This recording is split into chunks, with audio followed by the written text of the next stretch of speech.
Hello, welcome back to my channel. Today I'm gonna talk about ABVs, Adult Beginner Violinist. I have posted around 6 to 7 violin related videos so far, and I realized most of those don't really answer a lot of FAQ about how to be an adult beginner violinist or what to look out for, things like that. I have my violin here for illustration purposes. This video will be a lot of answering of like how to be a beginner violinist, what to look out for, how much do you need, or if you're finding a tutor, if you are taking some grades, what do you look out for? First of all, I'm gonna answer this very generic question. What is it like being an adult beginner violinist? Personally, I would say it's a very humbling experience. You have to really create new muscle memory in places or like in very specific places that you are not familiar with, especially if this is your first time. At the beginning, I was playing a lot like that, which your wrist should be actually more curved. And then you have to play your bow parallel to the bridge, and then I will always go like, you know, swing here and there. It's very humbling because I have to get used to creating new muscle memory, and also reading the notes is like learning another language. So if next time somebody asks us, how many languages do you know?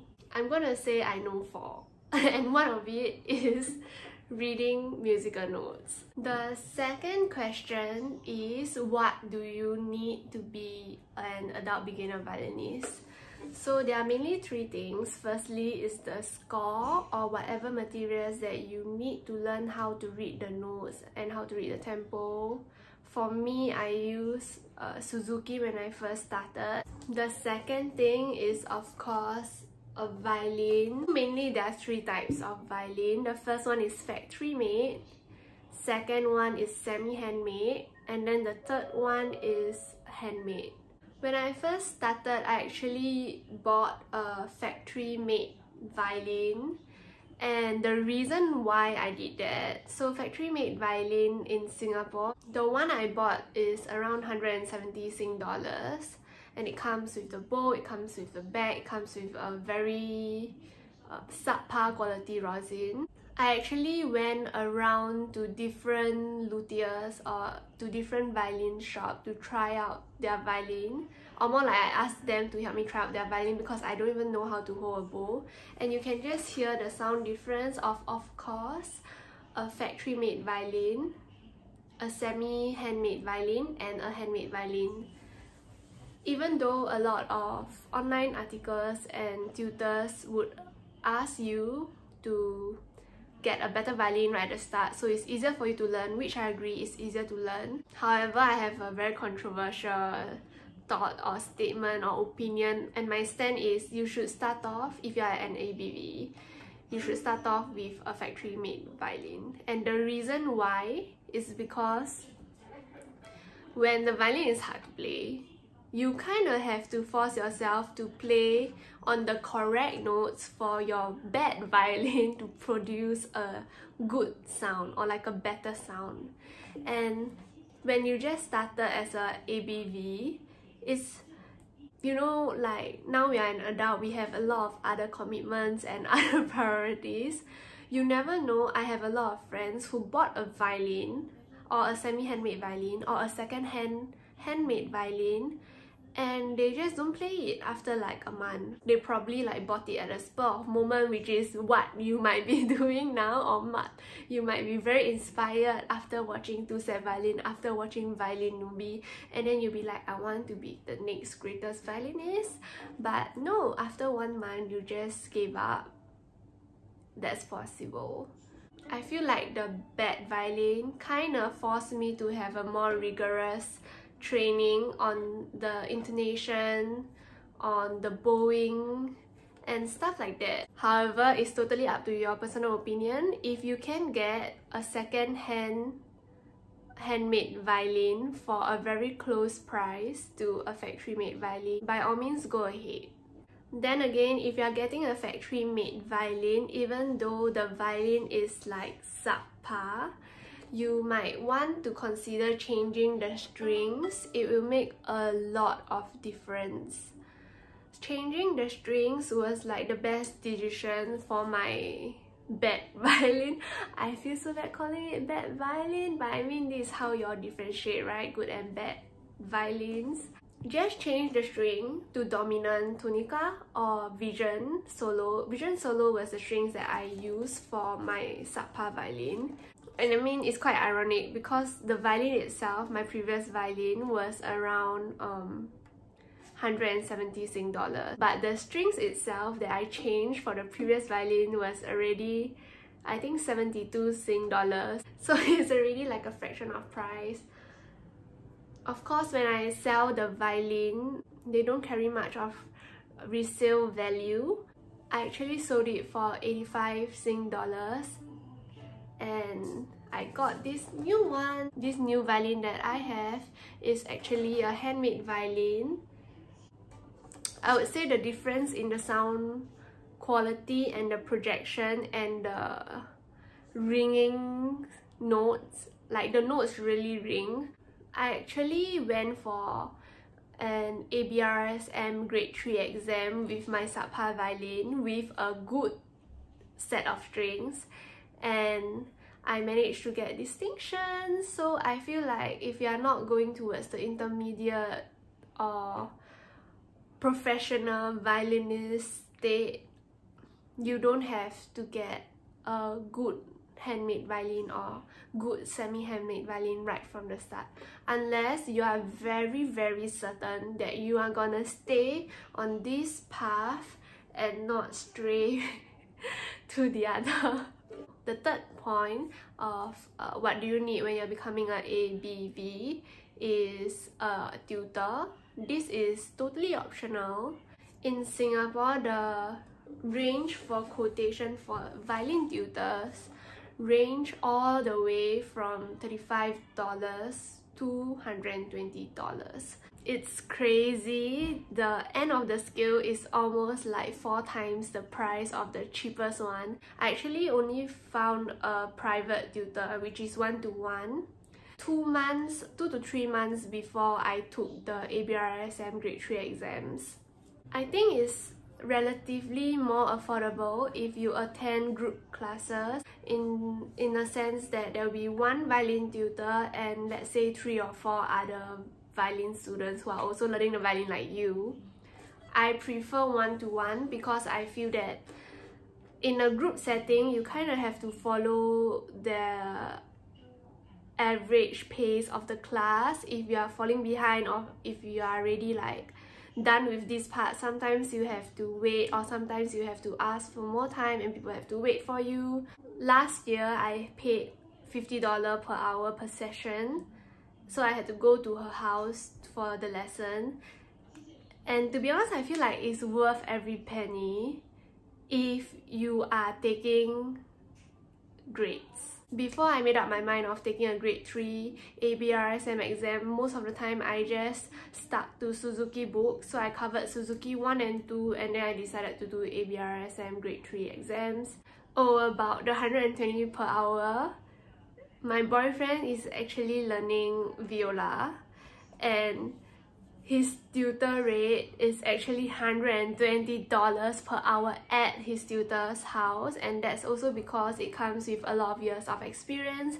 The doctor is also like a professional player in the Singapore Symphony Orchestra, so obviously he can by all means charge a higher rate at $120 per hour, which I can't afford. The next thing that I want to talk about is ABRSM exams, and you don't actually have to take grade 1 to grade 2 to grade 3 to grade 4 to grade 5 to grade 6. You can skip grades. So for instance, last year, after 1 year of playing, I decided that I want to take grade 3, so I skipped grade 1 and 2. And next year, I wanted to take this year, but there's COVID and all. And next year I'm gonna take grade 5, so I'm skipping grade 4. and it's totally up to your own progress or up to your own ambition on how fast you want to progress or how far on violin you want to go. Essentially, ABRSM grades is, yes, in a way just a paper, but to me, I really like a tangible evidence as a proof of my sense of self-worth. But you will be perfectly fine not taking any ABRSM exams and you can still sound good and all. ABRSM exam is just having professional musicians come in to give you the acknowledgement or the recognition that yes, and the validation of yes, this student is capable of doing this. About grading exams for ABRSM, they actually judge you according to your skills, your oral, and your performance, which will be the pieces that you will be playing, and you are required to find your own piano accompanies.